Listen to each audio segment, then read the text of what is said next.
Hey guys, welcome back to another episode of the SMA Victor Podcast. Please forgive me, I am feeling under the weather at the time of this recording, but let's get right into today's episode. Today we are going there, Victor. Great to have you back. Today we are going to be discussing a comparison between Spinraza, Zolgensma, and Evrysdi. Let's get right into today's episode. Today we will be having ChatGPT as our co-host.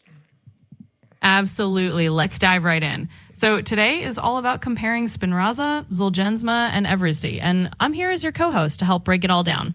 We'll talk through how each treatment works, what their benefits and side effects are, and how they might fit into the lives of people with SMA. So let's get into it. Let's get right into it. So it says Spinraza, Zolgensma, and Evrysdi are all disease-modifying therapies for spinal muscular atrophy, but they differ in administration, treatment duration, and effectiveness. Zolgensma is a one-time gene therapy infusion, often with the highest rate of motor function improvement, but it is limited by age and weight. Spinraza is an ongoing treatment requiring intrathecal injections every few months. Evrysdi is an oral medication taken daily, which may be easier for some patients to manage and has shown promising results in both infants and adults. Now, backtrack really quick. It says Spinraza is an intrathecal injection. Spinraza is a lumbar puncture. Absolutely. Thanks for clarifying that. So just to restate that part, Spinraza is indeed administered through a lumbar puncture, which is basically an intrathecal injection that goes into the spinal fluid. It's a process done every few months, and while it can be a bit more invasive, it's a well-established treatment. So that's one key difference.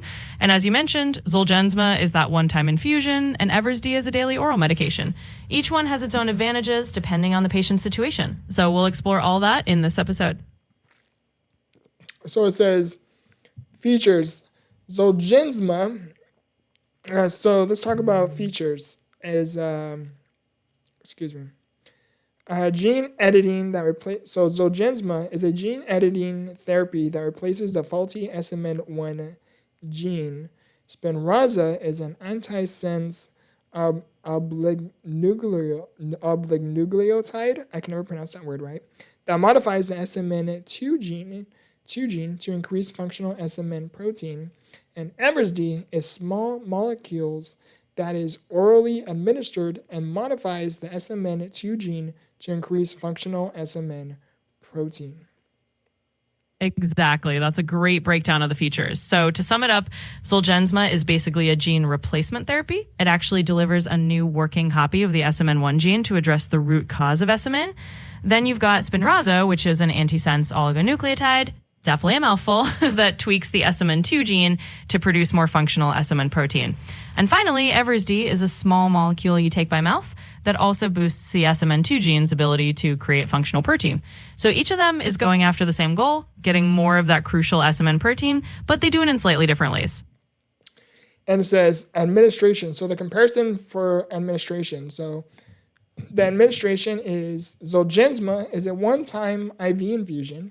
Spinraza is a thoracical injection, which is a lumbar puncture, every 4 months.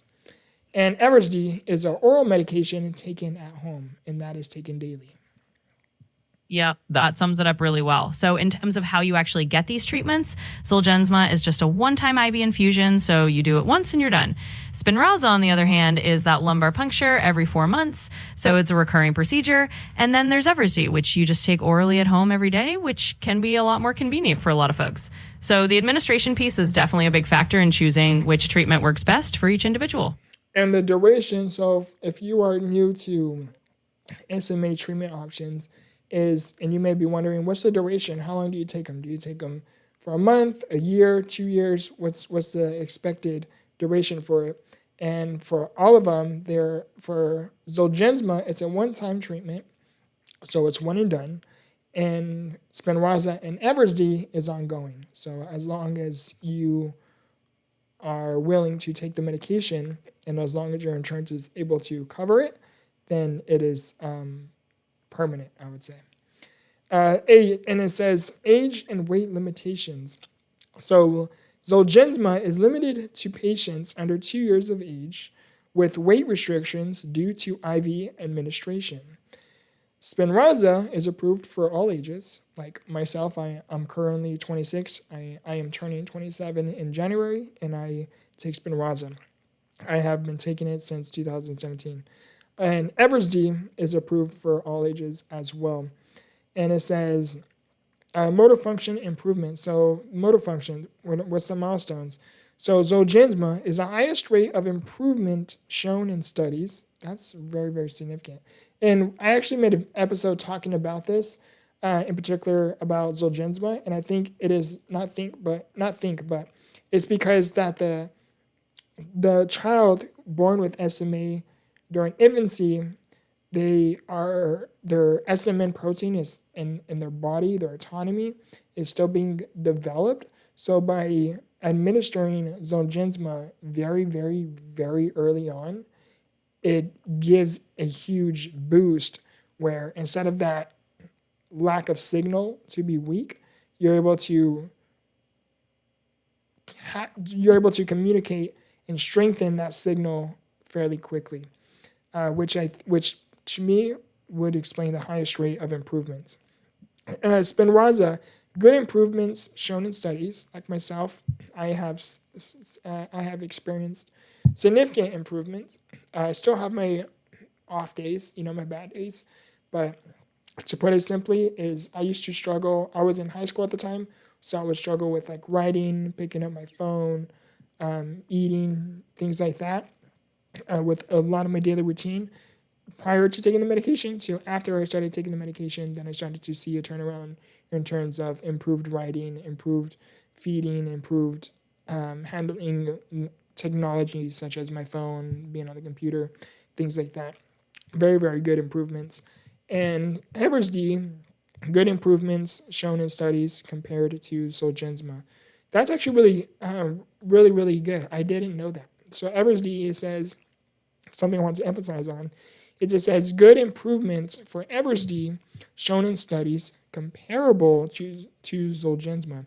So being able to compare Evrysdi and Zolgensma improvements nearly the same, that's actually a very, very significant breakthrough. And it says other considerations. Zolgensma potentially more cost effective in the long run due to one-time administration, higher upfront cost. So Zolgensma, you can look at the history of these episodes as well, where we go to an actual breakdown explaining the cost of all these different medications individually. Zolgensma is a $2 million medication, so it's the most cost-effective one. Spinraza requires multiple procedures, which may be difficult and painful. For me, I get sedated, so a whole team is involved with my process. But that's just, I know I'm one of the rare cases just because of my back surgeries and the complexities with my severe scoliosis, so it makes it a lot more difficult. But Spinraza is 150 to 180,000 just within itself. So you're looking about a solid $200,000 price tag just for Spinraza, give or take around that price range. And Evrysdi, I can't remember Evrysdi. What's the price range for Evrysdi? Yeah, absolutely. That's a great rundown of all those factors. And you're right, Zolgensma is that single big ticket cost up front, around $2 million, but potentially more cost effective long term since it's one and done.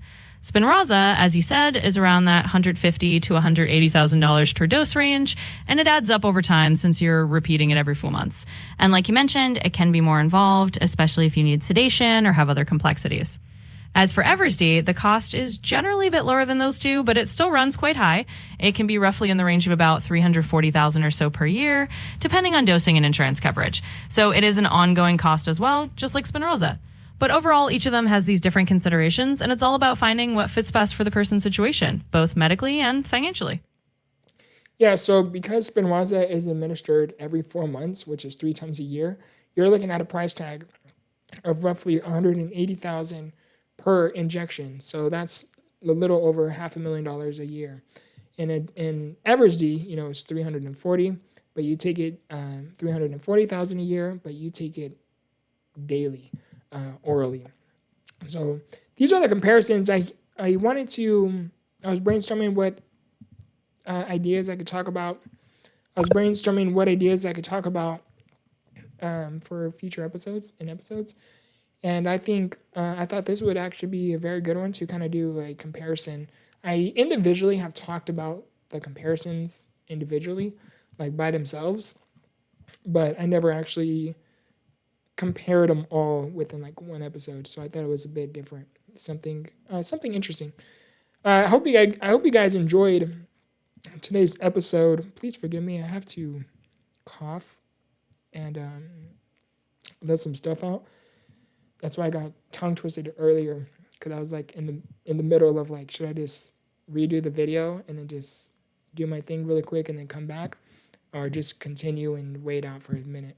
And I decided to wait out. So that's why I got kind of tongue twisted in the very beginning on how to begin the episode. I apologize in advance for my, I would say, for my lack of professionalism. That's the word I would use. I am doing my best, and again, I'm feeling under the weather, but I'm really just trying to stay dedicated and committed to uploading daily on this YouTube channel. To put it simply, the more content that I put out, the more awareness I can bring. The more awareness, the more the chance of opportunity. I can attract more attention, which attention attracts the likelihood of furthering even more medical treatment breakthroughs in terms of coming across someone who has money and is like, I am willing to fund this organization. I'm willing to fund Cure SMA, for example, right? Or how can I help the SMA community? It kind of does that. So I'm really trying to put my name out there more, because the more I can put my name out there more, people are going to wonder what disability does he have? Oh, he has SMA? What is that? They're going to look into it, and then it's going to, attract the type of attention in terms of, how can I help, individuals like him? And that's when it becomes a very big of a grand scale. But I hope you guys enjoyed today's episode. I know I kind of rambled off a little bit there at the end, but I hope you guys enjoyed today's episode. Please, again, pardon me. I'm feeling under the weather. I give myself, the way I currently feel, realistically, I think I'm going to be down for Thanksgiving, but I could experience a turnaround. Yeah. But I love you guys. I appreciate you guys. And if you enjoyed today's video, please like the video. Comment down below what you personally would like to see in future episodes. And subscribe if you are new. We are so close to reaching 100 subscribers just on this YouTube channel. At the time of this recording, it is currently November 25th, 2025, and we currently have 87 subscribers, which is a huge milestone within itself. I am very appreciative for every single one of you. I love you guys. I appreciate you guys. And again, remember, grow through what you go through. Much love.